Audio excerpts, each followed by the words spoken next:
Hindi bultuhan ang nakukuhang bakuna ng Pampanga mula sa DOH. Ito ang inihayag ni Dr. Zenon Ponce, ang OIC ng Pampanga Provincial Health Office. Iyon ay kasabay ng kanyang pagpapadala ng dokumento sa CLTV News Team sa kopya ng Vaccine Allocation List ng Department of Health. Makikita sa dokumento na sa unang linggo ng buwan o May 9, 2021, nasa total allocation sa Central Luzon na 26,160 vials ay 3,398 vials lamang ng AstraZeneca vaccine ang naibigay sa Pampanga.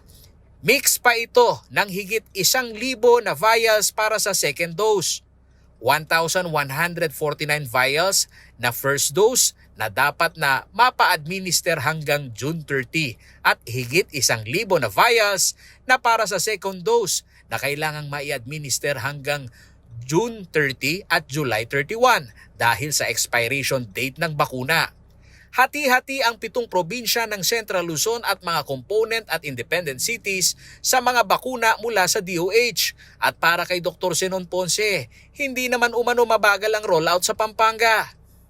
Yung pagdating dito sa Pampanga, yung pag-roll out ng bakuna, hindi naman mabagal. Kasi tayo, kung alin lang ang binigay ng region natin na bakuna, yun ang niro-roll out natin. Within 1 to 2 days, hanggat maaari, niro-roll out na natin. Sinabi ni Dr. Ponce na kukumpromiso ang hakbang nila na mapabilis ang sistema dahil sa kupad ng pamamahagi ng bakuna.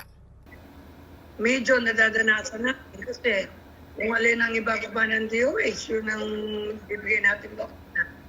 Kasi minsan magbabakuna tayo ngayon, next week titigil na naman kasi walang available na bakuna.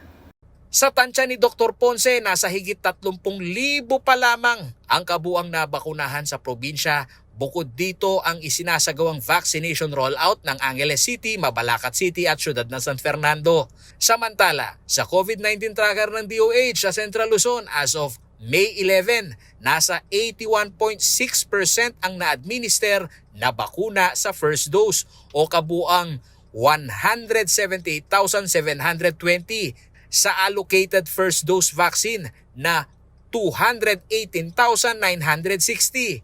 Kapuna-puna naman na mabagal ang rollout sa second dose sa Central Luzon na nasa 11.3% pa lamang o 24,821 out of 218,960 allocation. Hindi lamang ang Pampanga ang hirap na makasabay sa mabagal na deployment ng mga dumarating na bakuna sa bansa.